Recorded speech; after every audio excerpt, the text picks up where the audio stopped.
Hey y'all, what's going on? It's BarbMeetsWorld, and we're back to discuss a show that I am absolutely obsessed with. The Real Housewives of Rhode Island, season 1, episode 2, Ocean State of Affairs. Before we get into all that though, y'all, I do need you guys to like the video because it helps me and my channel in terms of the algorithm. It helps me attract new subscribers such as yourselves.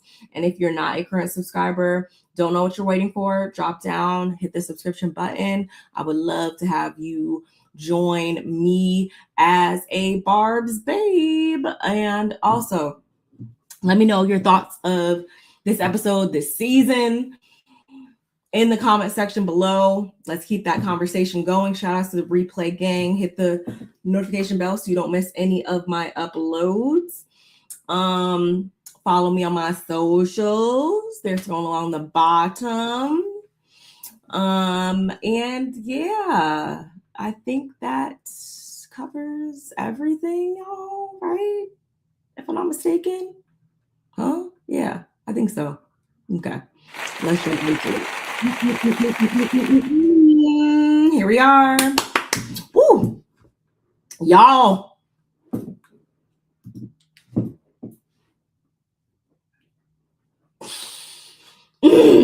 That's my I'm about to start cussing right off the bat. I'm sorry. When I tell y'all I am feeling this show, oh my god, I'm here for it.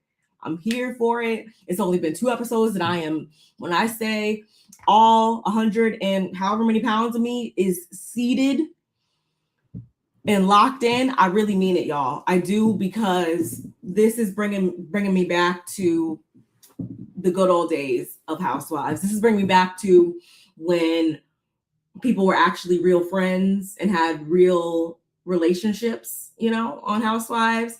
This is bringing me back, one, to the East Coast, which I'm always gonna be East Coast girl. I'm loving it. I'm loving it. Y'all let me know how you guys feel.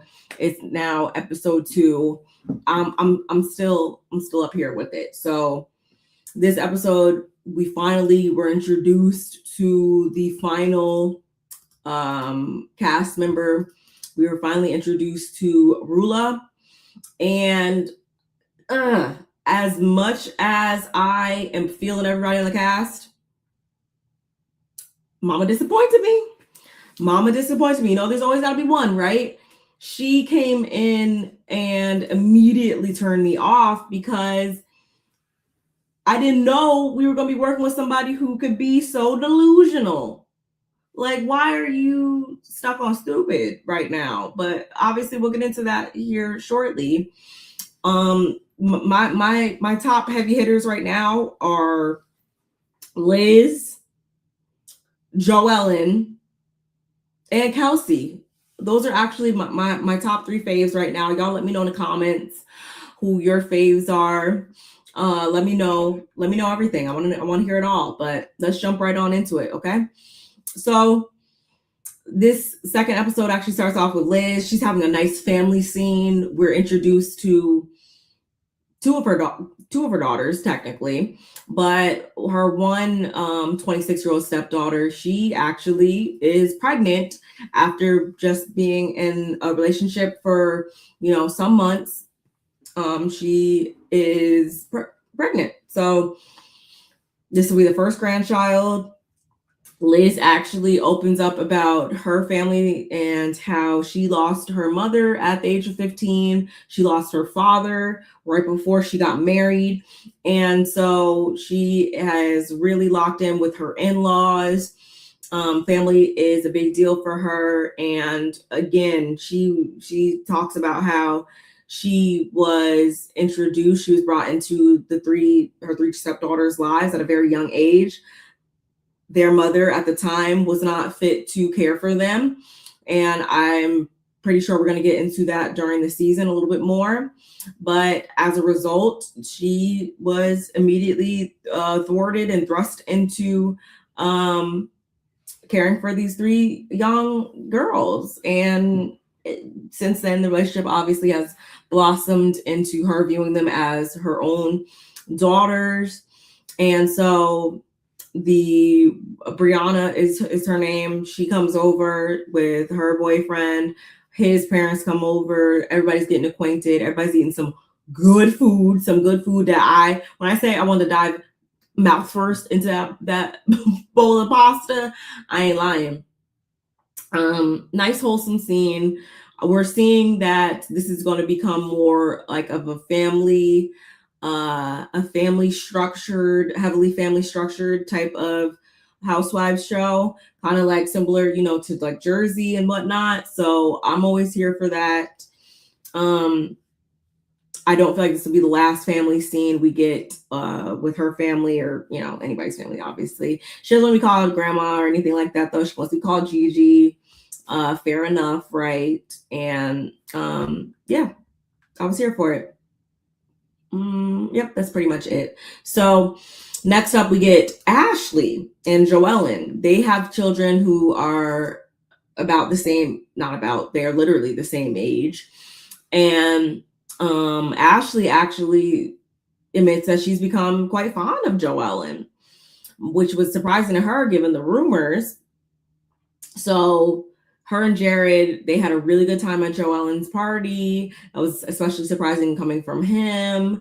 And Joellen actually starts telling Ashley how she told Kelsey how Rosie and Alicia were questioning her relationship, which is what was actually bothering her about Rosie more specifically. And Ashley's whole thing is she thinks they should kind of start clean and everything. She thinks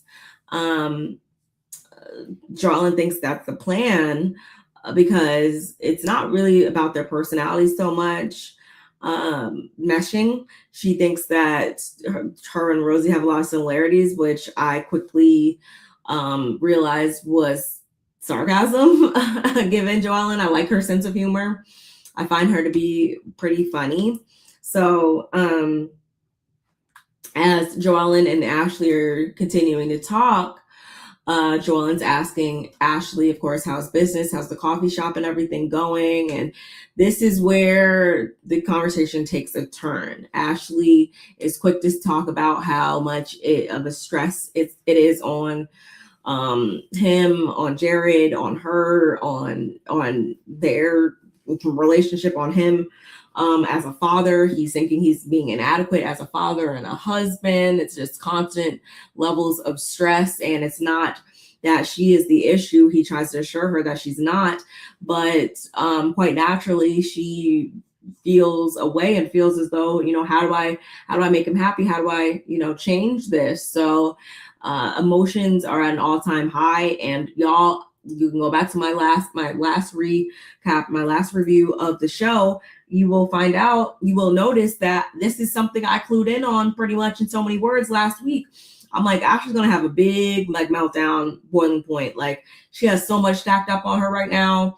I do feel like if anything gets to be too much, like, it would actually be Ashley that feels it first out of everybody in the group.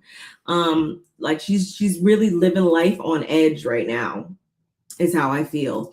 And who knows whether or not that's going to come to the horizon. But it's only episode 2, so I don't know what to say about that one. But I feel like I'm not premature in saying this is going to be a major part of her storyline. This is not the last time we're going to see her get emotional.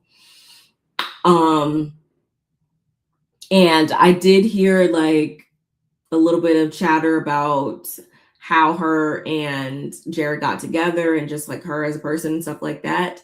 And that's actually something I'm going to try to find some time to dive into in the Bravo 411 setting here this week if I can. So if you guys did hear about that, just stay tuned and we can get into that in a different video. But for now, just focusing on the show, Joellen, she's trying to, of course, be there for Ashley the best she can, and show her sympathy and stuff, because it's a lot. It's a lot being a mother. It's a lot, I guess, trying to support your partner in their business, and she does have a babysitter 33 hours a week, but that's still just like not enough for her. And even in the scene, she's like getting emotional and she's crying, the baby's crying, she's trying pushing this on a swing. It's a lot going on, and I feel like that was actually a reflection of her life. It's just a lot going on, and she's just trying to hold on the best she can, but it doesn't look like it's going too well for her. I feel a meltdown on her horizon. So then, y'all, we finally meet Rulla. And she sits down with Liz and Kelsey, and we find out that Liz and her have known each other for about a decade now, and that stems from the boating community. They're also both half Syrian, so obviously then Kelsey knows Rulla also through Liz. And so they all sit down. Rulla is a very even-toned, a very cool, calm, and collected type of person. So when they sit down and the conversation opens up to, oh, well, how was your 4th of July? What'd y'all do? And they let her know, oh, well, Joellen had us over. She had a little party or whatever. Rulla is kind of caught off guard because she's feeling like she's on the outs and she's not really understanding what they see in Joellen. She's saying how they've had ups and downs. They're familiar with one another through the beauty industry pretty much. And Rulla says that, on the surface, Joellen will come off friendly, but that's not always the case deep down inside when it comes to her. She's been over here stirring up rumors about her and her husband and how he's leaving her for a petty effing slut. And that is the first of several times that she called this lady out of her name. And right off the bat, we quickly see what type of stance Rulla is going to be taking when it comes to her husband's extramarital affairs. And Liz is quick to say that on the outside, it looks like Rulla and Brian, they're all good and everything. But at the same time, like, you're never going to admit when something is messed up. And she also has heard the rumors that are going around about him and his mistress. Kelsey's asking if she's open to talking about this, and Rulla's whole thing is Liz called her. She was uncomfortable about it, and when she told her that there's photos posted online, Liz put her in contact with Joellen, who saw the pictures firsthand, and she was asking Joellen to send them to her. And she thought at first Joellen was just trying to be supportive, but actually it wasn't really the case, because before long, she found out that Joellen was sharing the pictures with the whole group. And Kelsey, she was trying to like deduce when these pictures were taken or at what point in time or whatever, because it's like, on one hand, it's giving, you shared these in the winter time, but you're wearing summer clothes. It's just like, so this had to obviously be going on for some time. And the whole time Rulla is trying to downplay it. She's trying to diminish the things that are being said, up to the point Liz is just like, but he is, Ma. Like, you're talking about he's not still, this isn't still going on. He's not still cheating or whatever, but like, he is very much so. And I really hated this for Rulla, because she's so quick to blame Joellen. And this is even before we heard like Joellen's side about stuff. Like, she's so quick to have negative things to say about Joellen and place the blame on Joellen, when in all actuality she should be coming out her husband. Chris says this looks like Salt Lake City. Salt Lake City is actually like my favorite franchise right now.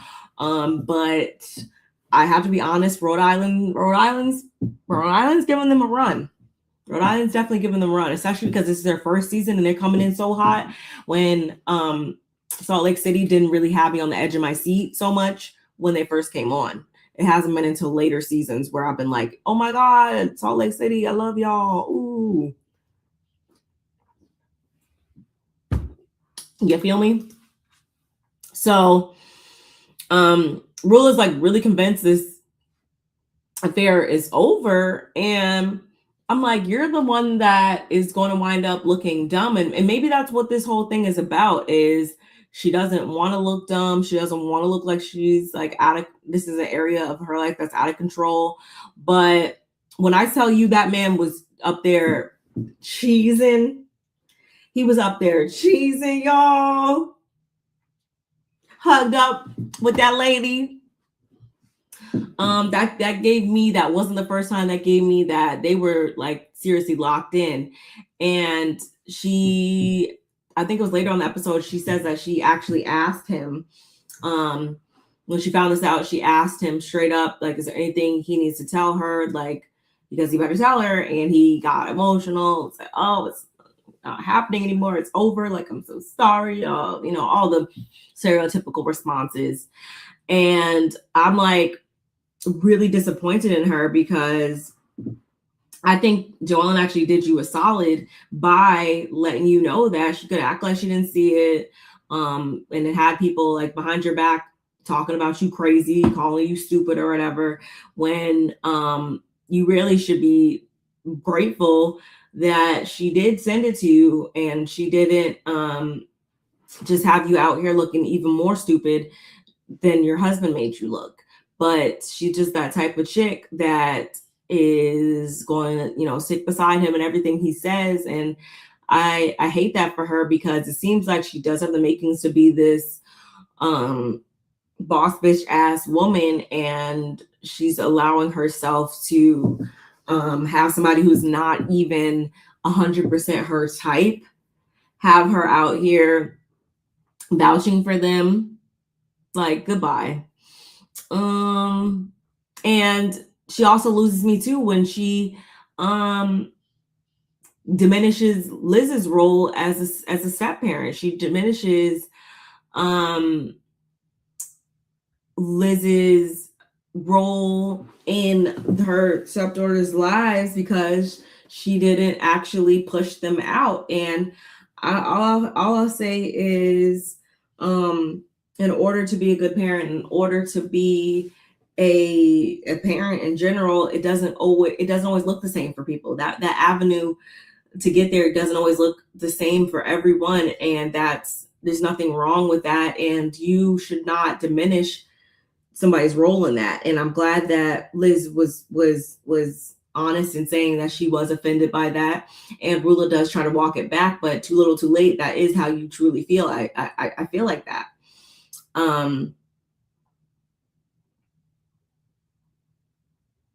And Kelsey, on the other hand, she can sympathize with Rulla because of how they were coming at her on the 4th of July party, so to speak. But like I said in the beginning of this part of the episode, y'all, I was disappointed by Rulla. I thought she was going to come in and round off the cast and just be a major woman who's on top of her stuff, like it seems like everybody else is. But she doesn't seem too much to be that type of person. And though at the same time, y'all, like I continue to say and uphold, I don't feel like just because I dislike a person or dislike how they're showing up, it means that they need to be off the show. I do think she's still good for the show. And I feel like this is the last dynamic that was missing.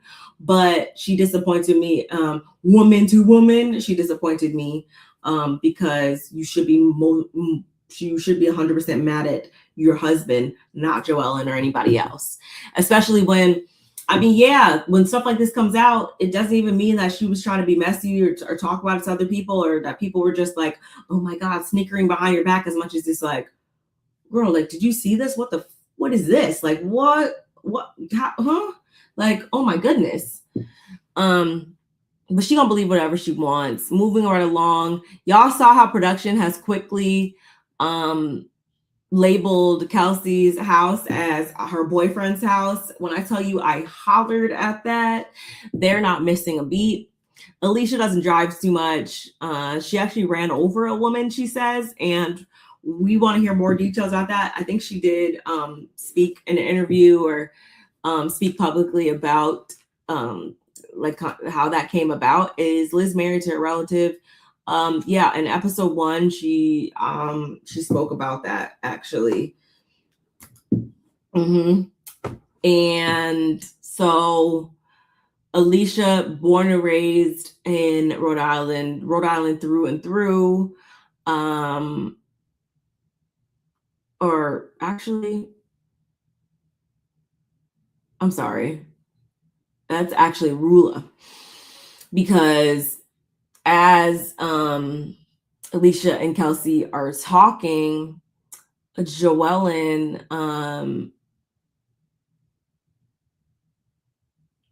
Kelsey speaks about how she would have appreciated if Joellen wouldn't have initiated the conversation going in the direction of her relationship and stuff. Yeah, it was. So Alicia says she actually likes Rulla.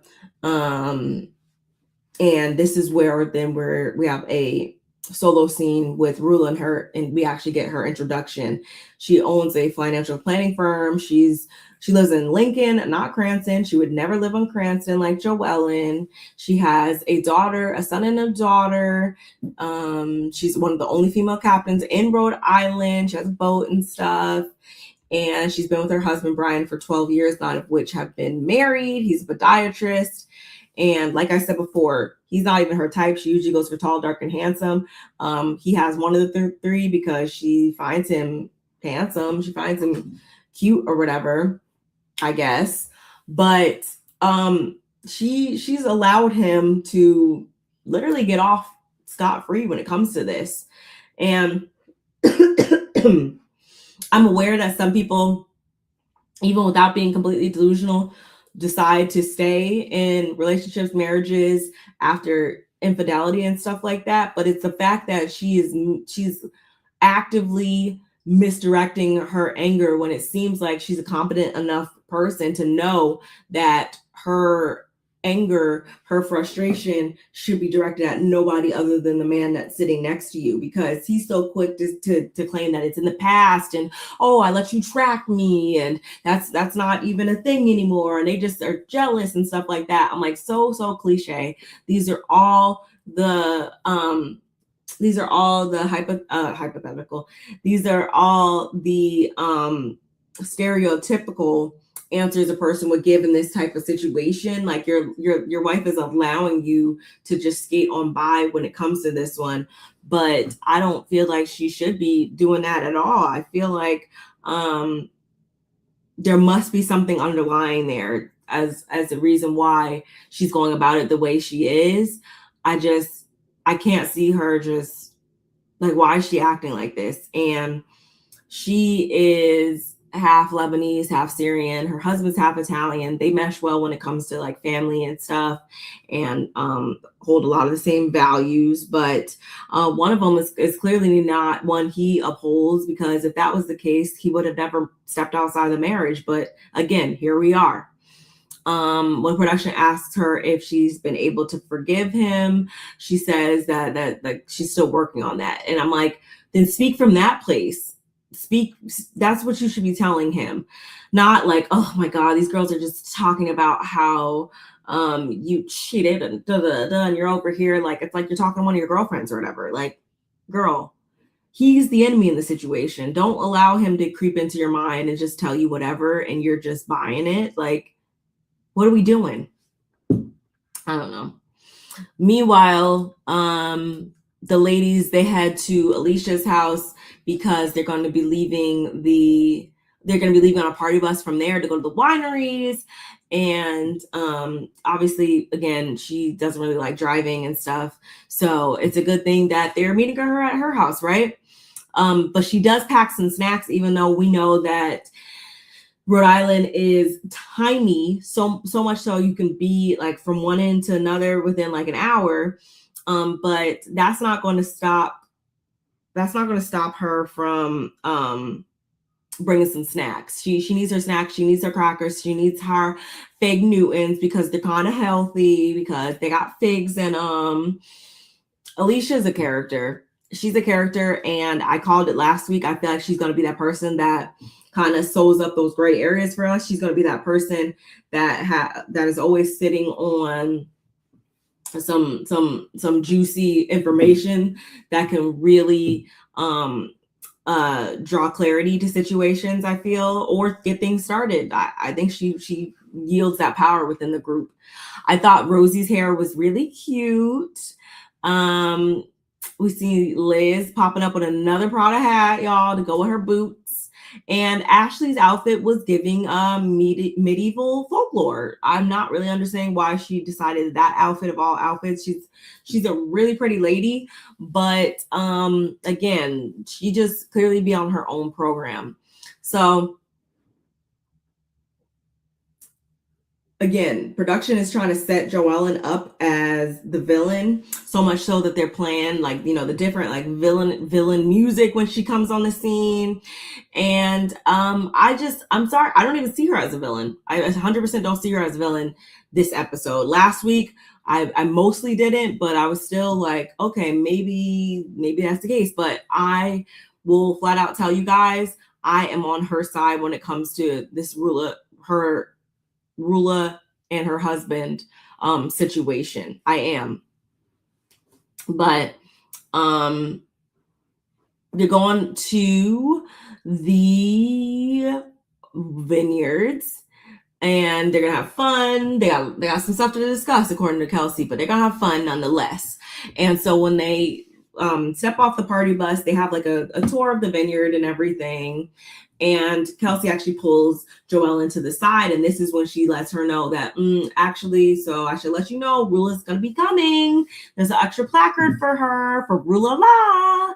And Joellen's like, are you effing kidding me? Like, seriously? And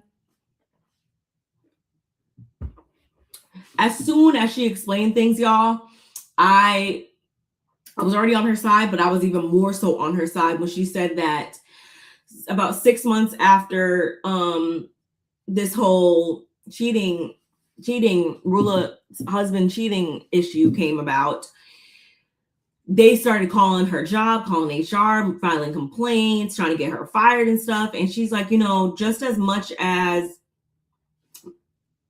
her husband pays the mortgage, she then pays all the other bills. So you're fucking with my finances, you're fucking with my family now. And that's one thing that is unfuckwittable. And I can't argue with that. I think her stance on everything is fair. Instead of being mad at your husband, instead of wanting to question him and stuff like that, you're looking at me when you should be looking. The call is coming from inside the house, is what Joellen was saying.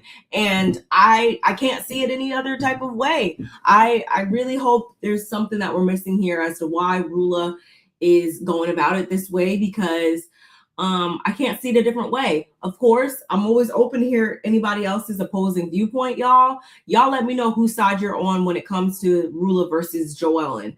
I'd really love to hear your defense if that's the case, because I just can't even see it a different way at all. And I really hope she watches this back and realizes that she was an absolute idiot when it comes to her husband cheating. I really do hope that's the case, Rulla.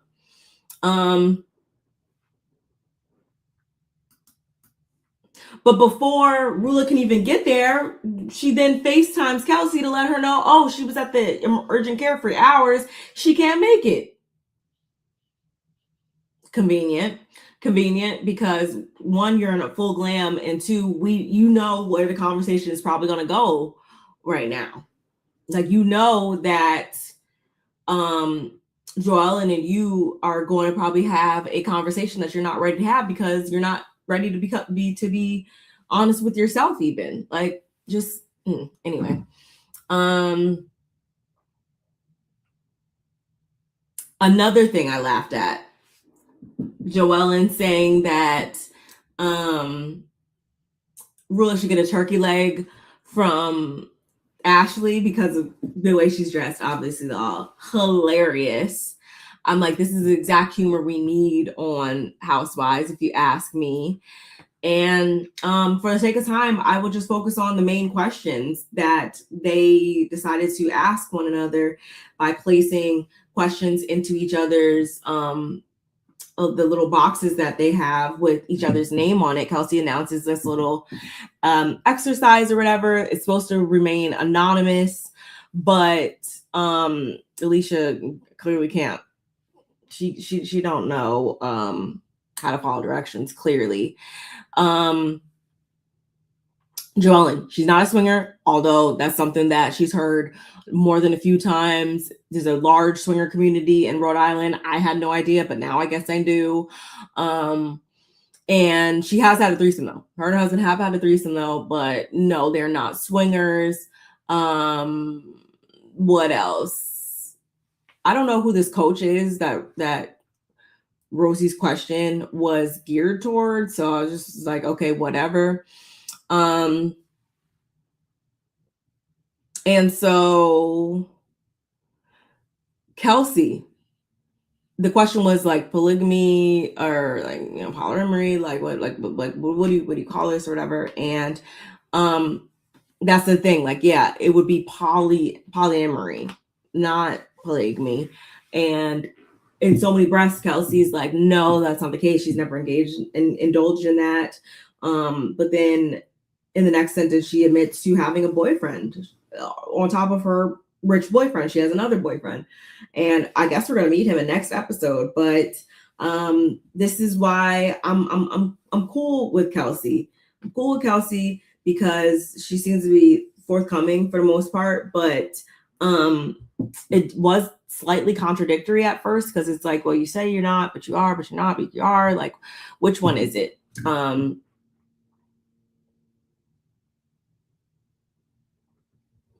Yeah. So then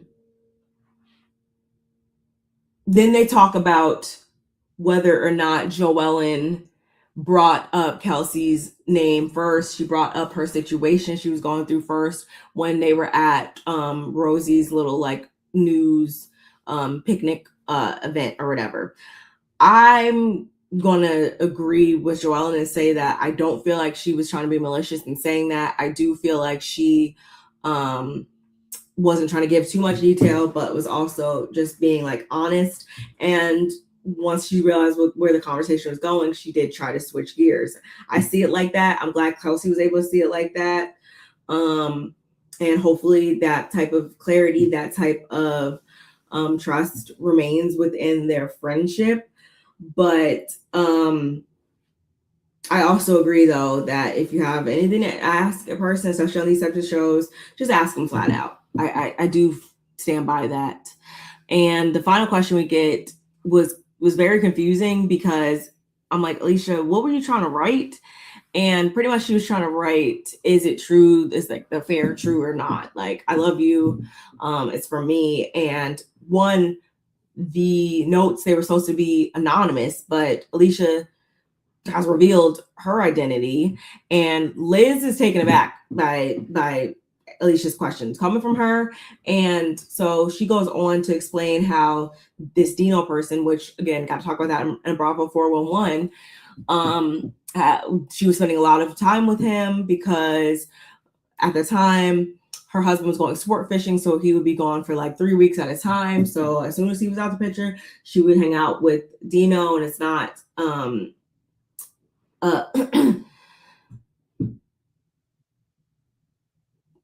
Liz says they had an unconventional friendship that people didn't understand. And so was it completely right? No. But did they have a whole affair? Like, no, also. I kind of feel like I know what happened, and I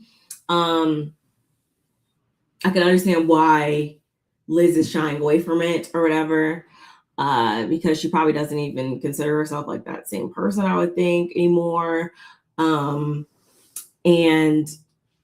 based on what Rulla said earlier in the episode, like that things have happened in Liz's marriage